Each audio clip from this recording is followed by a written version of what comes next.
आपल्याकडे काय होतं, सरकारी कार्यालयात जायचा संबंध बऱ्याचदा येतो आणि मग तिथं फार चिडचिड वैताग होते. म्हणजे छोट्या छोट्या गोष्टींसाठी आपल्याला सगळ्यांना पैसे द्यायची वेळ येते.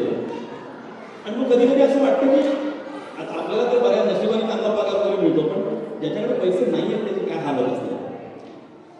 तर पूर्वी तुमच्या लक्षात असेल तर असं ती वाल्याकडे वगैरे गोष्ट होती, तो वाटेत घालवायचा लोकांना आणि मग त्याला कोणीतरी नारळ कोणीतरी भेटलं, उपदेश केलं, वाल्याचा वाल्मिकी झाला. पण असे हजारो वाल्या कोळी या सरकारी कचेऱ्यात लोकांच्या मार्गात आडवे पडले आणि लुटतायत त्यांना. माझा एक छोटासा अनुभव सांगतो. मी एक अशी चॅरिटेबल ट्रस्ट रजिस्टर करण्यासाठी चॅरिटी कमिशनरच्या ऑफिसमध्ये गेलो होतो. आमची फाईल वगैरे सगळी तयार होती. वकील म्हणला तो सुप्रिंटेंडंट आहे, तो पैसे मागतोय. मग त्या वकिलाला म्हणलं आता मी बाजूला हो, मी बघतो. आणि त्या चॅरिटी कमिशनरच्या ऑफिसमध्ये एक असा नंबर लिहिलेला असतो की तुम्हाला कोणी जर पैसे वगैरे मागितले त्याच्या अँटी करप्शनचा नंबर असतो, त्याला तुम्ही फोन करा आणि मग कारवाई करा वगैरे असं ते लिहिलेलं असतं. तर मी त्या सुप्रिंटेंडंटसमोर बसतो होतो, तो मला पैसे मागत होता. पैसे मी त्याला देणार नाही सांगितलं. तो माझ्या फाईलमधल्या चुका काढत होता. मी मग त्याला काय केलं, मी त्याच्यावर मानसिक एक युद्ध करायचा प्रयत्न केला. त्याला चांगलं त्याच्या टेबलावर बरंच काही सत्य न्याय वगैरे लिहिलेलं होतं, ते वाचायला सुरुवात केली. त्यामुळे एक वेगळ्या प्रकारचं मी त्याच्याशी युद्ध करायचा प्रयत्न केला. त्याच्यातच तत्व जागा होते का की कशाला पैसे मागायचे, पगार मिळतोय ना वगैरे. मी थोडं इनडायरेक्टली, त्याला डायरेक्ट नाही करतात. पण काय केलं, जागा होईना. तर मी एका कीर्तनात ऐकलं होतं की देव सुद्धा काय करतात, पहिल्यांदा शास्त्र समजावून सांगायचा प्रयत्न करतात. शास्त्राला नाही कळलं तर मग शेवटी शस्त्र काढतात. माझ्या हे लक्षात येत होतं की तो ऐकत नाहीये, तो माझ्या एवढं मी त्याला चांगलं आव्हान करतोय, त्याला सुद्धा जबाब देत नाही. तेव्हा माझ्या डोक्यात, माझ्या मनातल्या मनात मला हे दिसत होतं की मी आता अँटी करप्शनला फोन करणार, तुला काय काय होणार सगळं मला माहिती होतं.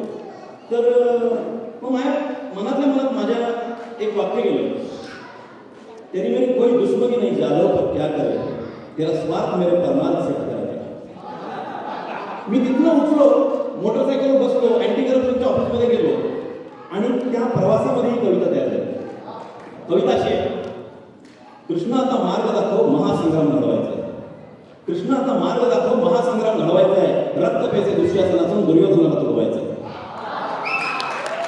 अरे अवघा देश धृतराष्ट्र झाला, अरे अवघा देश धृतराष्ट्र झालाय. न्याय देवता गांधारी, गोरगरीब जनतेला अरे नाही कोणी कळवाले. न्यायासाठी पुन्हा एकदा पांचजन्य फुंकायचा आहे. रक्त पेचे दुःशासनातून दुर्योधनाला तुडवायचं. स्वतंत्रतेच्या वस्त्रहरणास गौरव सगळे येत होतात. स्वतंत्रतेच्या वस्त्रहरणास गौरव सगळे येत होतात. भीष्म द्रोण सुद्धा अखेर दुर्योधनाचीच साथ देतात. अत्याचारी राक्षसांना कंठस्नान घालायचंय. रक्तपेचे दुःशासनातून दुर्योधनाला तुडवायचंय. खोट्या धर्मनिरपेक्षतेचा बुरखा आता फाडायचा आहे. खोट्या धर्मनिरपेक्षतेचा बुरखा आता फाडायचा आहे. वोट बँकांच्या राजकारणाचा हिशोबात मागायचा आहे. आणि यादवांच्या यादवीतून देश आपला वाचवायचा आहे. रक्तपेचे दुःशासनातून दुर्योधनाला तुडवायचं आहे. कृष्ण आता मार्ग दाखव, कौरव पुन्हा वाढले. कृष्ण आता मार्ग दाखव, कौरव पुन्हा वाढले. चक्रव्यूह आता त्यांनी जागोजागी मांडले. काळ रात्र येण्याआधीच जयद्रथाला